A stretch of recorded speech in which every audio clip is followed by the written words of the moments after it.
All right, welcome to another episode of Sports and Songs Podcast. We're on season 3, episode number 19. 19. We're your hosts, Dan and Andy. Today's March 20, 2022. It's the first day of spring. We're in March Madness, Andy. We've got Major League Baseball on full throttle, basketball on full throttle, and we're wrapping up state high school March Madness in one more weekend. It's almost too much to just deal with. Yeah, football's even throwing in their bits for free agency trades here, or free agency signings. Hockey and basketball pros kind of getting ready for their end of season push. It's a lot to keep track of, but thankfully, Andy, there's shows like this that can just condense it down to a very easy, digestible format for those to listen to and get caught up. Cut off all the fat and get right to the meat. Trim the fat off. You get a good show that's very succinct and goes right to the point. We've got music, concerts, album of the week, trivia question, and hey, should I start with the trivia, Andy? Yes, go right ahead. I'm just gonna put my little logo Trivia up here question now. relates to college women's basketball. All right. Division One. Relates to scoring. Okay. The Caitlin Clark, sophomore for the Iowa Hawkeyes, a number 2 seed in the NCAA bracket, leads the nation in scoring and assists, Andy. I don't think that's ever been done. Men or women, no. Men or women, you usually have 2 completely different sets of skill sets, people to lead the league in assists and scoring, but Caitlin Clark, the phenomenal sophomore, leads the country in Division I for points scored and assists. The question for this week's trivia is, who leads the nation in field goal percentage for women's college basketball at the D1 level? Field goal percentage, not free throw. Free field goal. Shooting percentage in the nation. Who leads? Which is weird. You'd say be Caitlin Clark leading. It's like, I know for the men, I think the leading scorer, he's from some small school who was a 16 seed in the tournament, you know. And the assist guy would be from a small school. It's very rarely it's a big name school that does it. So that's pretty great too. That's right. Yep. So that's the question this time. We'll get to it at the end of the segment before we get into the album review. But the question is, who leads the current nation? Who leads the nation in field goal percentage? Go ahead, Andy. Let's get caught up with a little high school girls basketball. First of all, like we said, we're kind of humping up girls A all year. Mountain Iron Bowls, the 1 seed, Mayor Lutheran 2 seed. Mountain Iron was crushing everybody. Mountain Iron lost on the first day in overtime. Well, they were number 1 ranked team as well, right? Yeah. They were the 1 seed. They lost. Mayor Lutheran lost in the second round, so we never got a 1-2 matchup in that. Mayor Lutheran did take 3rd. Mountain Iron got 5th. Champions in 1A were Hancock. And Minneota's the team who beat Mountain Iron, and Hancock's the team who beat Mayor Lutheran, so we kind of had that matchup, not really. Oh. 2A, Fergus Falls loses to Providence. Very tight game to the end there. That was a very good game to watch. 3A, Totino Grace over Becker. And the big schools, Hopkins over St. Michael and Albertville. The boys are all set now. Here we go with their matchups.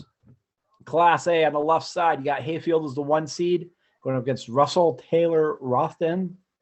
And you got the 5-4 below that, Cherry High against Nevis. Right side of your bracket, Sleepy Eye St. Mary's High School against the number 2 seed Belgrade. Then you got Sacred Heart against the number 3 seed New Life Academy of Woodbury. 2A, Glencoe Silver Lake. They are the sacrificial lamb against Minneapolis North in the first game. Morris Area against Minnehaha, the 5-4. Right side of the bracket, Perham against Caledonia. Pequot Lakes against the 3 seed Annandale.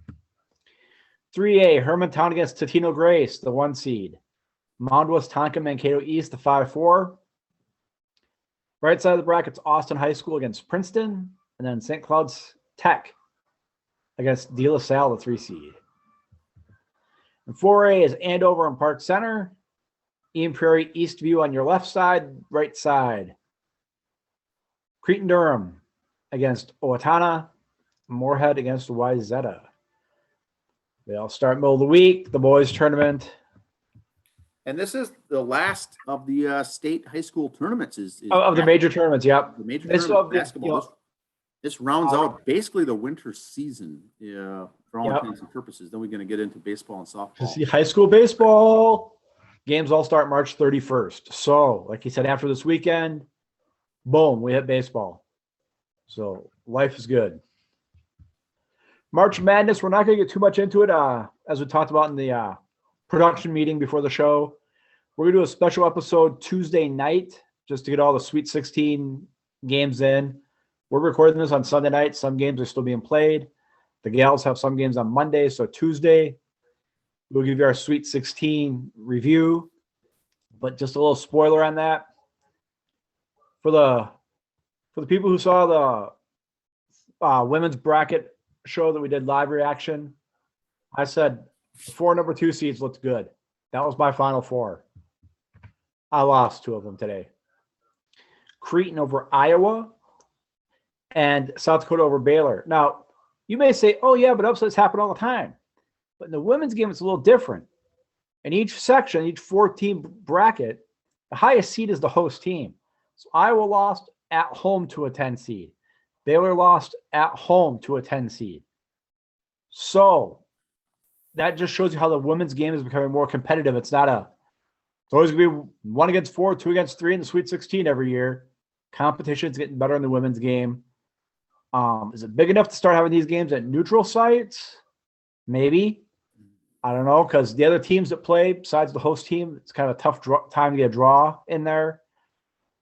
Maybe they can do a better job on making it a regional form. I don't know. But right here, no slam dunk for the gals.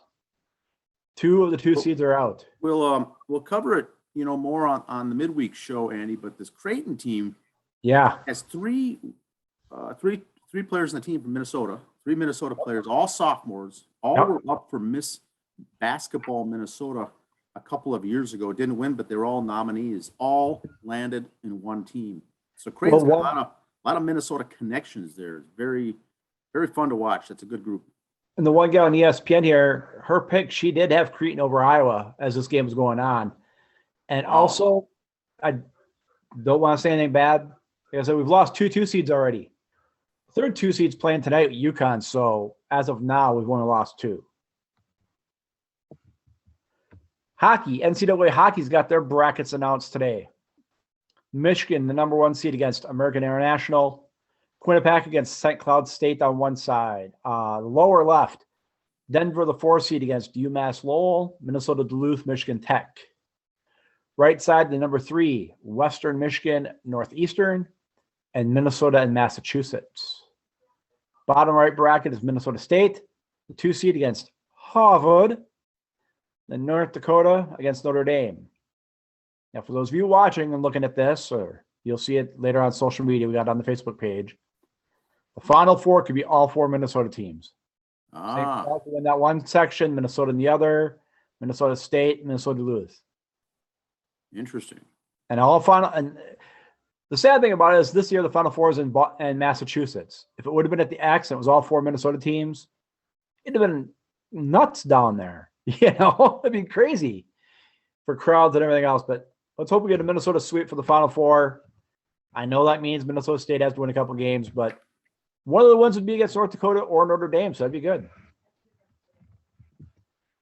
Women's hockey had their championship today. Ohio State over Minnesota Duluth 3-2.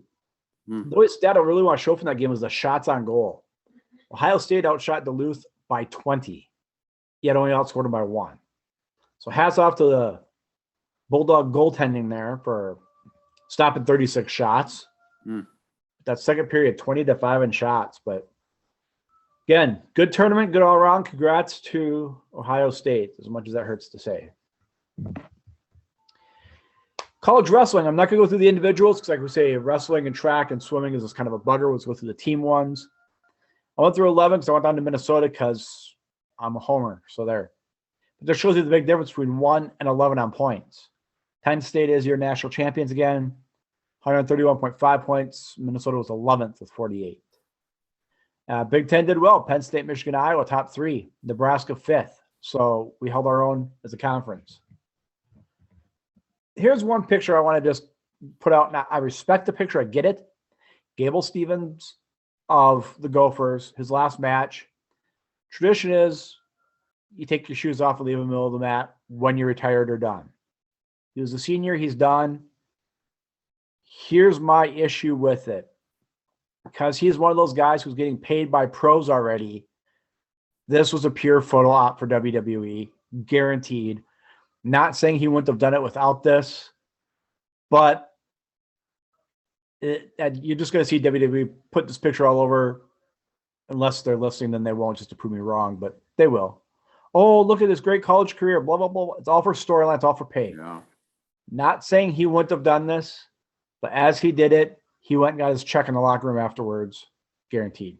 Because college athletes who don't get paid, he's got a lot of nice new tattoos all of a sudden. Go for baseball. 5-15 on the year so far, not doing very well. I got swept by Cretan in Omaha, Nebraska. Then they got Western Illinois. Western Illinois' record on the year, though, is 2-16 overall. So hopefully the Gophers can get back on track here.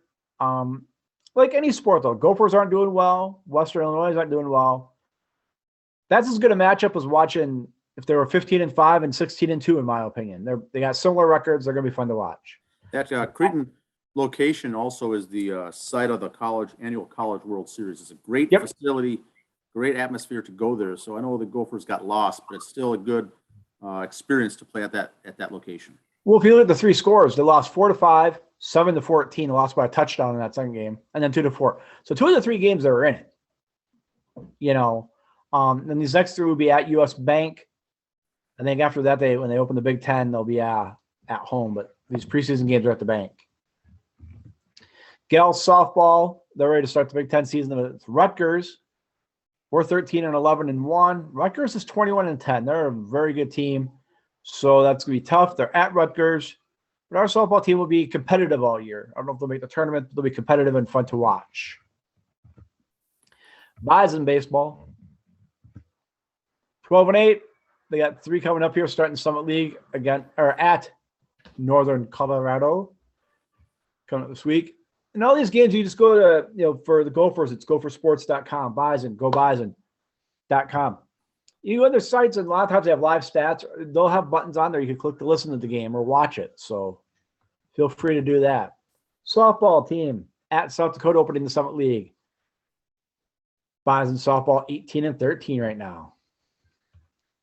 Beaver baseball, not so good. Not doing well at all. Did not get an update on today's game against Concordia St. Paul, but 3-13 going into today.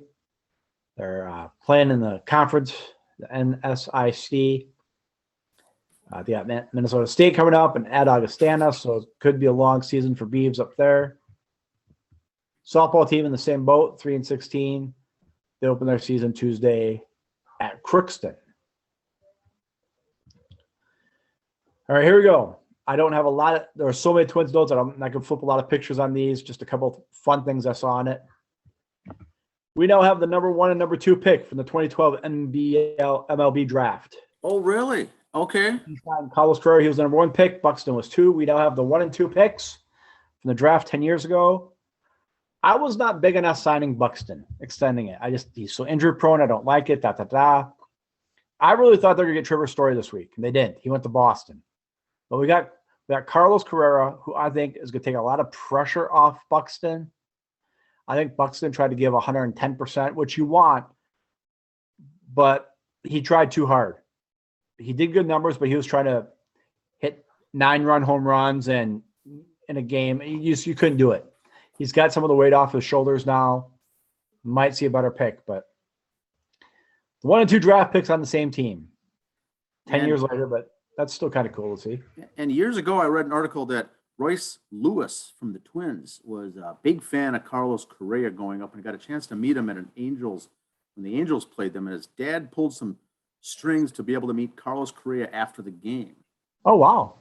And Royce Lewis met him, and he was coming up as a high schooler, was very good, and Carlos told him just keep working hard. really practicing, doing the best you can, and you have a chance to be the number one overall pick in your draft. And Royce Lewis was that year. He was the number one overall pick in all of baseball that year. So he will be in the dugout here for these spring games, working out with his idol, his mentor, in the very same dugout. And so I think that's another reason they got Correa for a veteran leadership, a lot of postseason games, a lot of experience, and a clubhouse veteran too. Very talented guy as a shortstop, and a power hitter as well. So, and nothing against our management, but he just got to be a manager down there. Dusty Baker down there, other great managers been there, other great players. So he's had a chance to pick their brains. Hopefully, he can bring some of that knowledge up here. Wow, I didn't know that. Number 1 and 2, cool. And also, there they are. They'll be in the same division now. The pitcher there for the Dodgers kind of made fun of Correa when he struck him out. That's right. He got signed by the White Sox. So who's that, Joe Kelly?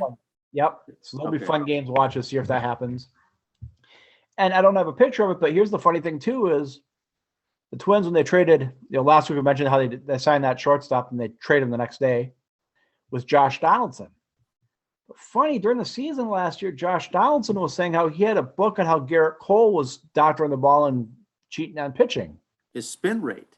Yes. Now they're teammates. They say they've put it behind them, but we'll see. That'll be interesting because Donaldson went after a bunch of players, but he focused on Garrett Cole. He went after him. Yep, it's one guy he threw a name out, and now they're teammates. Oh. Karma, baby. Karma. It'll be interesting to watch these subplots play out. Yep. The Mets.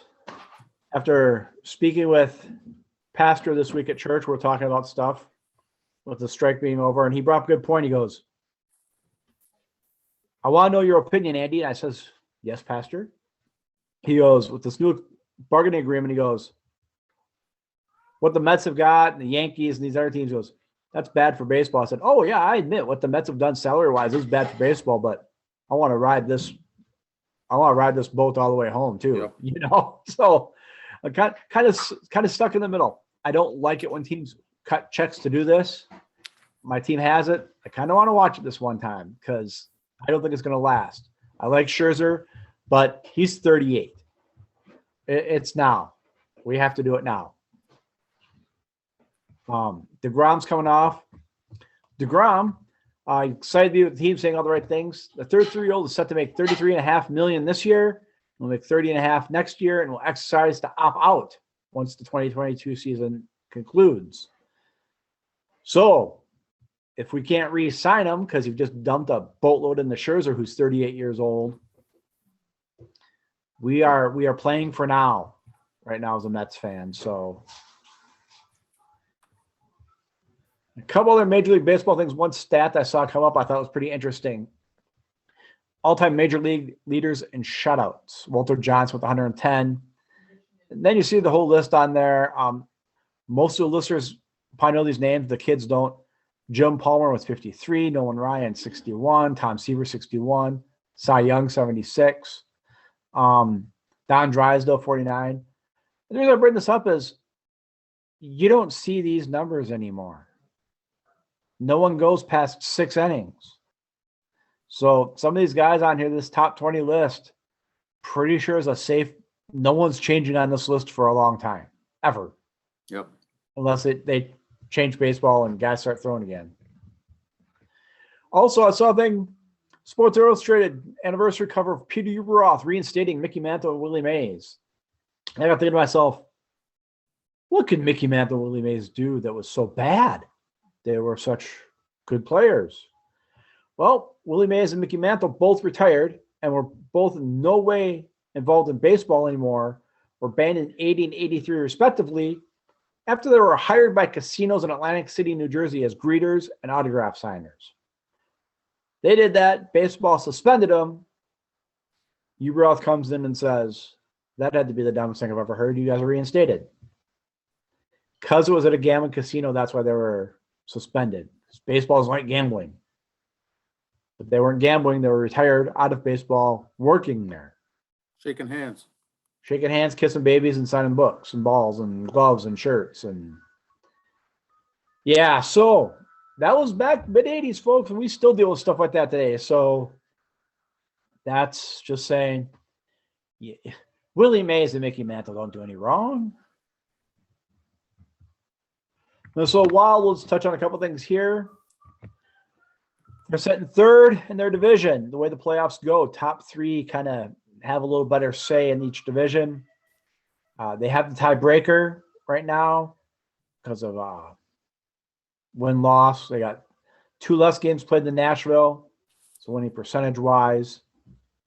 But the Wild need to stay top 3. They're a point out of second, so hopefully they could kind of do well. They've been rallying lately, and they've had a lot of road games the last few weeks because of the state hockey tournaments at the X. So they got a bunch of home games coming up. Hopefully they can get back better and get the track going.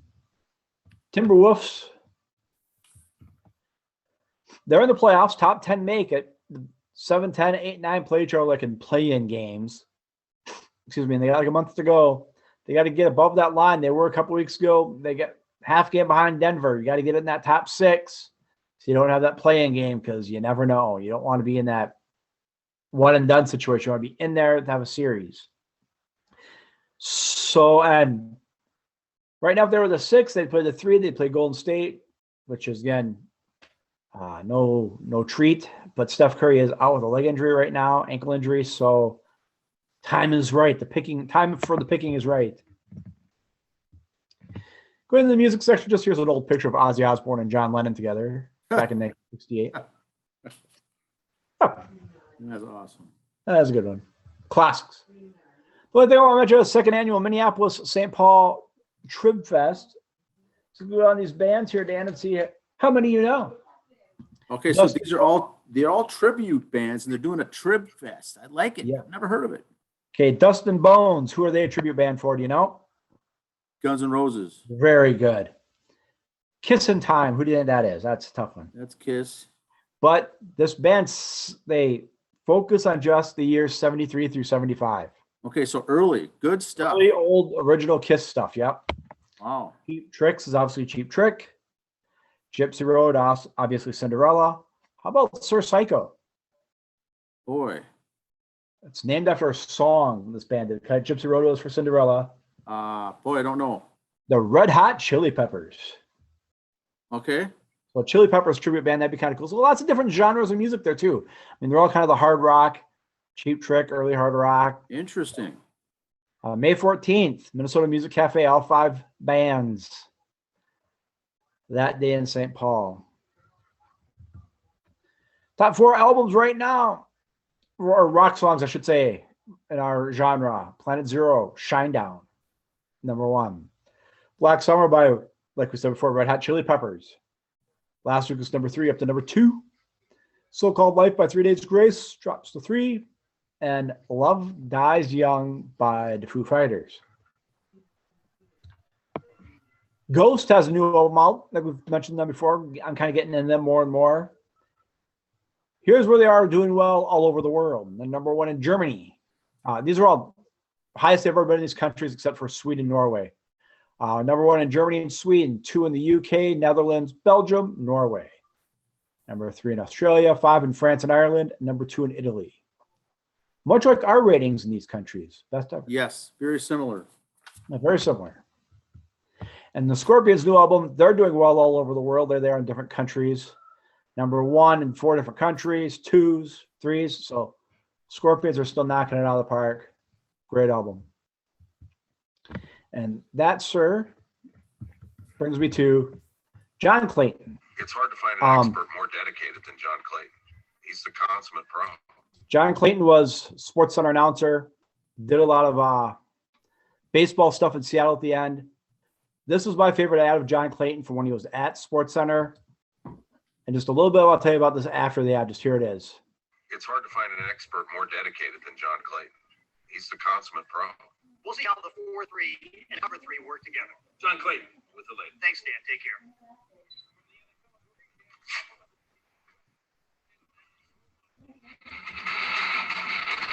Whenever you need a brilliant insight, he's available at the drop of a hat. Hey, Mom! I'm done with my segment! Now I bring that up. It's hard to find an It's kind of expert cool more to say dedicated than John Clayton. what He's he the was consummate thrower. is We'll see how the four there we go. John Clayton really was a Slayer fan. He had seen them in concert. He was a big fan of them, so that's kind of cool to see that thrown in there too, as a little tribute to his favorite band, Slayer. For a new segment, 3 words you never want to hear me say. I was thinking. Uh-oh. I was thinking the other day about discipline in sports. You see a lot of schools how they self-sanction themselves in college. Oh, we did wrong. We're going to take away some scholarships and we won't play in the tournaments or this bowl game or something. Okay, so I was thinking, why can't high school teams do this? You know, like New Prague or Minnetonka, other teams have their issues going on right now. What if they say, hey, you know what? We just won't be in the tournaments next year. Or because these high school kids don't get it. You can't take away scholarships. Can you, Providence Academy? Wink. You can't do that. But how about these high school kids? Okay, you can't be in the tournament. Sorry. And also maybe make them, without making it sound like criminals, but have them work like at a soup kitchen. Have all the proceeds from the home game go to a charity in town instead of to the school's team. Yes, you're taking away from that team, but you know what? You did wrong. You shouldn't be able to still reap your benefits because you let high school kids go doing this. Guess what? They go to colleges and do this.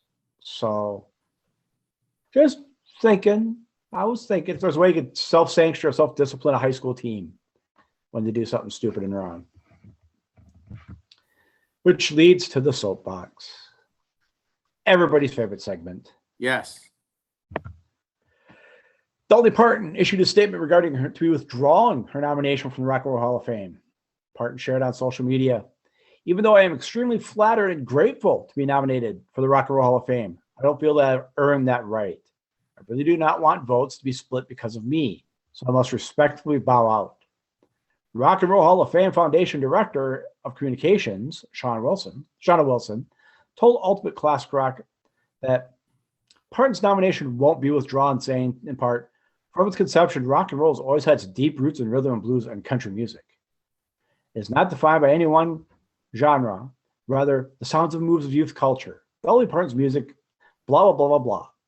You know what? Dolly asked to be taken out. Take her out. Because this has happened before when Ozzy Osbourne in 1999, Black Sabbath had received their 3rd consecutive nomination.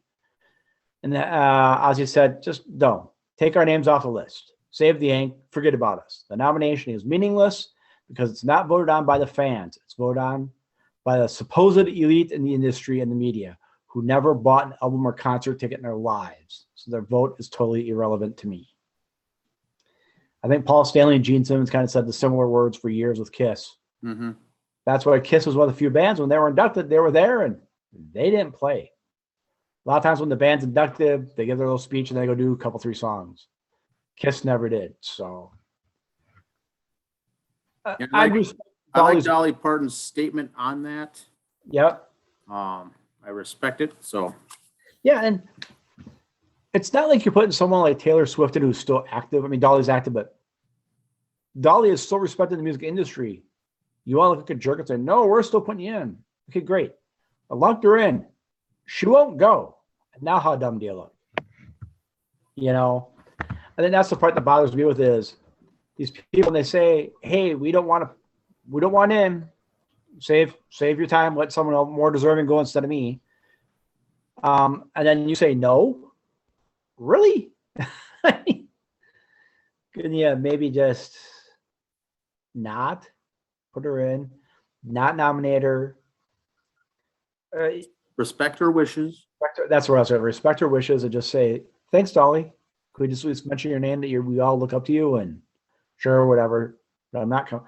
Because what she could have in common there with Red Hot Chili Peppers and Judas Priest and Dolly Parton, they're all going to collaborate on a song at the end. Yes, that's it. Judas Priest can play in the background. She'll sing Jolene. That's not going to happen, you know? So just let Dolly be Dolly. She's not trying to get political on it. She's not raising a point. She's not putting down anyone's music. Mm-hmm. Yes, the Rock and Roll Hall of Fame, bluegrass and country is influenced in rock and roll. I've said that till blue in the face. But there are a lot of country artists in the Rock and Roll Hall of Fame. That's why there's the Country Music Hall of Fame. Let Dolly stay there and be happy and go on with it. Don't try to, let's put a country person in there just to get the ratings or the viewers or the whatever we need. No. I don't know a lot of Dolly Parton fans. They're going to say, let's go to the Rock and Roll Hall of Fame so we can see the one plaque in there of the country artist. Mm-hmm. You know? Now, you've been to the Hall of Fame Museum. Is there a country music wing? I don't believe so. So, I mean, if they had a wing and they're put one on, great, start with her. But you're not. You have it all as rock and roll, so don't put her in. But that's my 2 cents on that one. God bless Dolly for speaking up, because I think she'd be embarrassed if she was there. I think so. Very awkward. It's not her scene, you know. It's not my scene, man. But one other thing I didn't have on there, ZZ Top is working on a new album. It's basically a greatest hits album.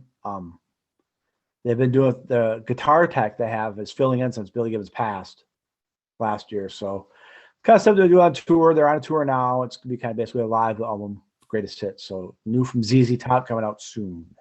They're on tour. No Minnesota or local dates for that. But it's a leg one, they say. So you never know. Interesting. Date's going to be added. But that's what I got, sir. What you got for I got trivia? a trivia question first, and then I got an album review. And I think that's it. But the trivia question was very, very rare. In fact, I think it's never been done. Like we think that it's the case in college women's basketball or men's for that matter. Caitlin Clark from Iowa Hawkeyes led the league this year in scoring and assists, both. Not in the top 5, not in the top 10, but was the leader in the nation in both categories. The question is, who led the nation in field goal percentage at the D1 level for women's? Do you have any suggestions or ideas, Andy? Wow. You know, you'll try to catch names. You know, that's why you gave me the question a couple days ago. So I was kind of watching the girls' games, watching going, okay, who's got it? Who's got this great shot and this and that? And I got nothing.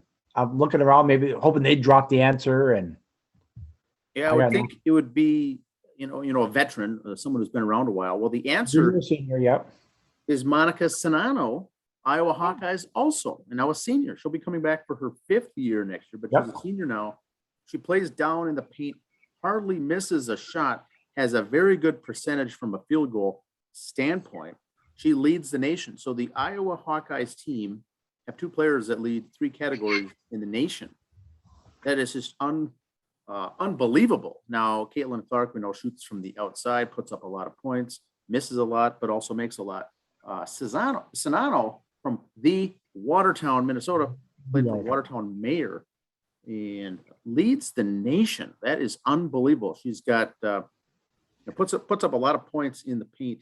Does not miss a lot, but that's the answer this week. So it's got a local connection, Iowa Hawkeyes connection, and a NCAA women's basketball March Madness connection. all those fun things. All right, here we go. Album. We'll cover all that on Tuesday in our Sweet 16. We'll cover that on Tuesday. That will also be in there because there's a connection to that. The album of the week, sir. The album of the week is "Flirtin' with Disaster." "Flirtin' with Disaster" by our friends at Molly Hatchet. Yes. Molly Hatchet, "Flirtin' with Disaster" is the second studio album by American Southern rock band. Let's repeat that. American Southern rock band Molly Okay, Hatchet. I'll give you that. Released in 1979. The album was reissued in 2001 with 4 bonus tracks. This is their best-selling album. It went double platinum. And the cover is a painting by Frank Frazetta entitled "Dark Kingdom." Now, Frank Frazetta has done 3 album cover artworks for Molly Hatchet. Now, he recently died. He's no longer with us, but very good cover album. Even did a recent one, I think 2006 or 2008 by Wolf Mother. Very talented artist and did some of these real cool, Iron Maiden always had good artwork, but this is very good as well. Now the track listing here for "Flirtin' with Disaster": Whiskey Man, song 1. "It's All Over Now." That is it's a Valentino's cover song. "It's All Over Now." Yeah. The Rolling Stones have done that. Many bands have done that, but they have a good take on that song as a cover. Song 3 is One Man's Pleasure. Song 4, Jukin City. Song 5, Boogie No More. Side. Song number 6, Flirtin' with Disaster. Next one is Good Rockin'. Next song is Gunsmoke. That was released as a B-side with the Flirtin' with Disaster solo that came out in 1979.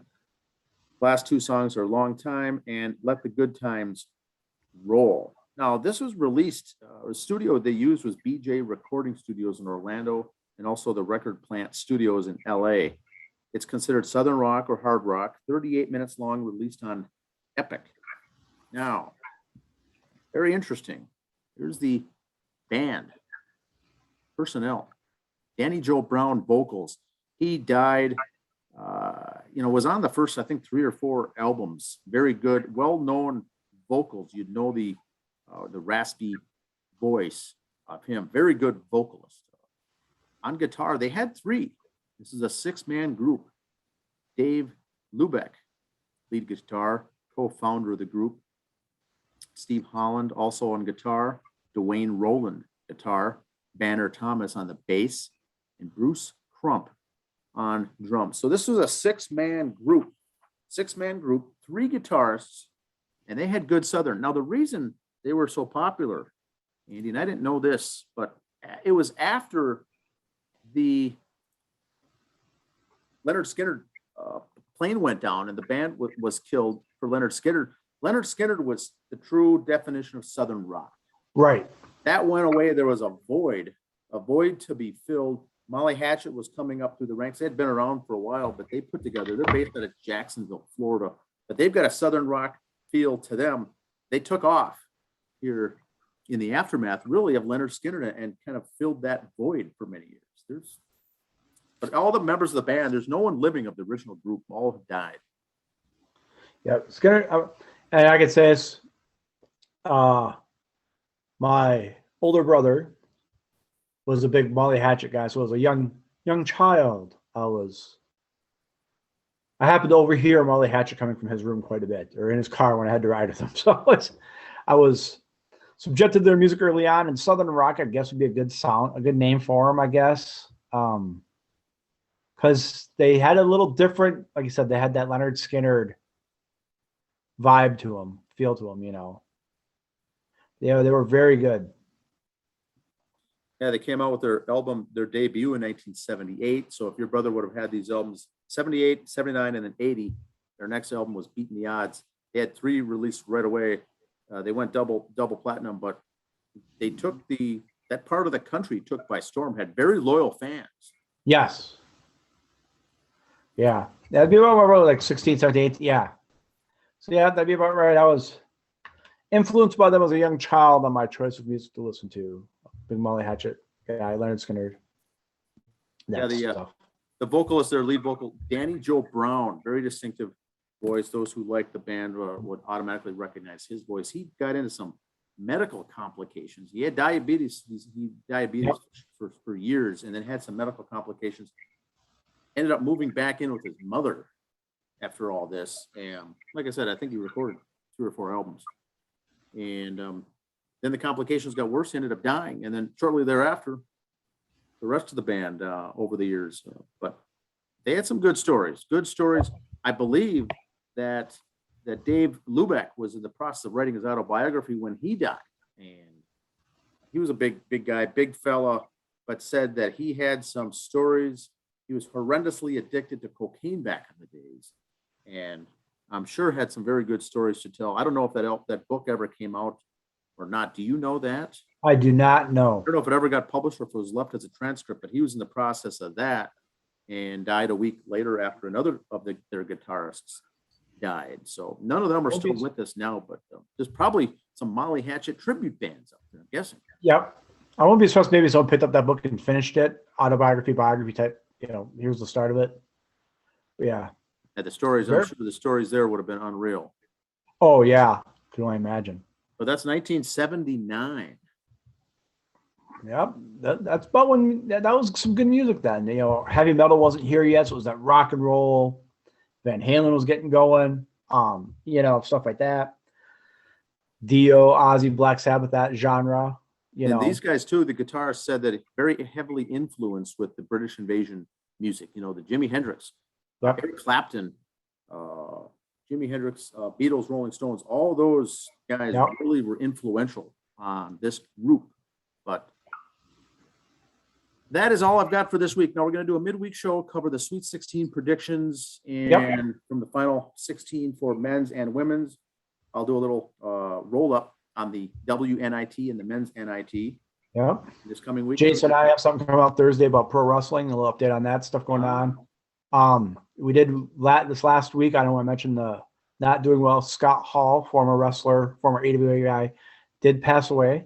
So a lot of tributes for him all out there. The bad guy, they called him. And And he Biggie was on Langston, life support, and they just pulled the they plug. pulled the plug. Family got there, so he has passed. And then Biggie Langston from Iowa, he had broken his neck a couple days beforehand. He is at home now recovering. There's still the stories, you never know if medical stuff will ever get back into wrestling again. Yes, they said he could be a full functioning adult. He'll be able to walk and move and this and that, but pro wrestling is a little different. The moving around, the bouncing, the bumps and stuff. So we'll wait and see how his career goes. He's doing very well with it. He's always a positive guy, so he's not sitting there, woe is me, at least not on social media or the camera, But Sure. I wouldn't be surprised if something happens where if he couldn't get back into the ring, I think he'd still be involved somehow just because his personality was so incredible. Announcing, doing work backstage, anything like that. He'll still be involved, I think, in the sport years to come. Makes sense. All right, that's all we've got. Have a good week, everyone. We'll be back midweek, and then next week we'll be covering the finals of the state boys high school tournament results Yes. and more hockey, I'm sure. But have a More good week. hockey, pro baseball getting ready to start. 18 days to opening day from today. Yes. So the official countdown will start next week when we're a little closer, but yes. Awesome. 18 days as of today. I like it. Have a good week, everyone. Yeah.